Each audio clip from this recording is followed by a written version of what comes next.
अस्सलाम वालेकुम हाजी जमशेद साहब की हाल है ठीक हो सदाबहार खान बोल रहे हैं जनाब वाला अब्दुल हकीम तो है मेरा जड़ा ना फार्म है माशाल्लाह मैं क्या जड़ा एक अपडेटेड वीडियो बना दे भी अपने फार्म दे ते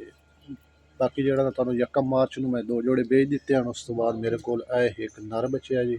ਵੱਡਿਆਂ ਦੇ ਵਿੱਚ ਇਹ ਇੱਕ ਮਾਦੀ ਹੈ ਪਈ ਜਿਹੜੀ ਇਸ ਟਾਈਮ ਪ੍ਰੈਗਨੈਂਟ ਵੀ ਹੈ ਤੇ ਨਾਲ ਇਸ ਦੇ ਬੱਚੇ ਵੀ ਮੌਜੂਦ ਹਨ ਪਏ